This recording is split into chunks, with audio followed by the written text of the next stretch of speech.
আমার স্নেহের শিক্ষার ভাই বোনেরা, তোমার জন্য তৃতীয় পর্যায়ক্রমিক মূল্যায়ন বাংলা বিষয়ে সাজেশন নিয়ে চলে এসেছি 3টি চ্যাপ্টার থেকে, যা তোমাদের এবছর 2025 এর জন্য খুবই স্পেশাল আর 100% শিওর থাকছে সাজেশনগুলি পড়ার।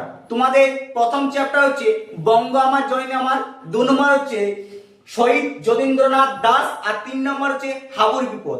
এই 3টে চ্যাপ্টার থেকে মান 1-এর প্রশ্ন নিয়ে চলে এসেছি, যা তোমাদের থার্ড ইউনিট টেস্টের জন্য খুবই স্পেশাল। চলো তাহলে তোমাদের বেশি সময় নষ্ট না করে আজকে সেই প্রশ্নগুলি দেখিয়ে দিই।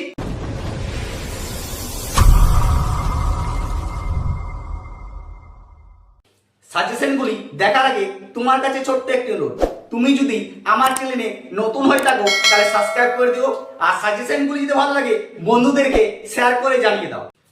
দেখো, বঙ্গ আমার জননী আমার থেকে তোমাদের 5টি কমন প্রশ্ন দিয়েছি। এই 5টি প্রশ্নের মান হচ্ছে 1, প্রতিটি প্রশ্নের মান 1 করে। প্রথম প্রশ্ন তোমরা দেখে নাও, গান্ধার এর বর্তমান নাম কি? মোস্ট ইম্পর্টেন্ট প্রশ্ন। 2 নম্বর হচ্ছে চণ্ডীদাস কে ছিলেন? আবার দেশ মায়ের কয়টি সন্তান? ঠিক আছে, এটা প্রায় স্কুলে তোমাদের হুবহু ছাপিয়ে দেয়। 3 নম্বর হচ্ছে যদি এর শিরায় থাকে, কি শিরায় থাকে? Most important. 4 নম্বর হচ্ছে আমরা গুছাবো মা তোর দ্বন্দ্ব, আমার বলতে কাদের বুঝিয়েছেন কবি? ঠিক আছে। 5 নম্বর হচ্ছে কে হেলায় লঙ্কা জয় করেছিল? এটা মোস্ট ইম্পর্টেন্ট প্রশ্ন, তোমাদের জন্য অনেক অনেক গুরুত্বপূর্ণ। পরের চ্যাপ্টার হচ্ছে বা পরের অধ্যায় হচ্ছে শহীদ যতীন্দ্রনাথ দাস। শহীদ যতীন্দ্রনাথ দাস এর অধ্যায় থেকে তোমাদের 6টি প্রশ্ন দিয়েছি। কয়টি? 6টি। মোস্ট ইম্পর্টেন্ট 1 নম্বরে। এটাও মান কত হচ্ছে? মান হচ্ছে 1 নাম্বার। ঠিক আছে, দেখে না প্রথম প্রশ্ন, যতীন দাস কোথায় কত সালে জন্মগ্রহণ করেছিলেন? এই প্রশ্নটি তোমাদের ভেঙে দিতে পারে যে যতীন দাস কোথায় জন্ম করেছিলেন বা যতীন দাস কত সালে জন্মগ্রহণ করেছিলেন। তাই প্রশ্নটা আমি একসঙ্গে দিয়ে দিয়েছি, তোমরা পাটে পাটে ভেঙে ভালো করে লিখবে। 2 নম্বর হচ্ছে যতীন দাসের পিতার নাম কি ছিল?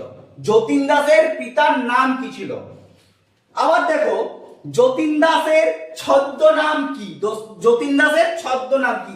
এই প্রশ্নটা প্রায় অনেক পরীক্ষায় তোমাদের দেয়। 4 নম্বর হচ্ছে মি প্যাট্রি কে ছিলেন? 5 নম্বর হচ্ছে যতীন দাসের পিতা কোথায় চাকরি করতেন? এই প্রশ্নটি খুব ইম্পর্টেন্ট। যতীন দাসের পিতা কোথায় চাকরি করতেন? 6 নম্বর হচ্ছে কিরণ দাস কে ছিলেন? কিরণ দাস কে ছিলেন? পরের অধ্যায় দেখো হাবুর বিপদ। হাবুর বিপদ থেকে তোমাদের 4টি প্রশ্ন দিয়েছি। হাবুর বিপদ থেকে 4টি প্রশ্ন দিয়েছি। দেখো, প্রথম গুরুত্বপূর্ণ প্রশ্ন হচ্ছে নিতাই শান্তি পেল কেন? নিতাই শান্তি পেল কেন? 2 নম্বর হচ্ছে সুধীর বাবু কপালে ভাঁজ কিসের চিহ্ন?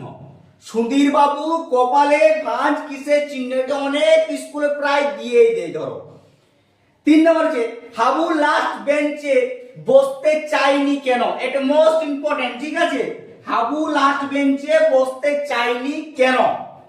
4 নাম্বার এবং শেষ প্রশ্ন, সুধীর বাবু ছেলেদের কি রচনা লিখতে দিয়েছিলেন?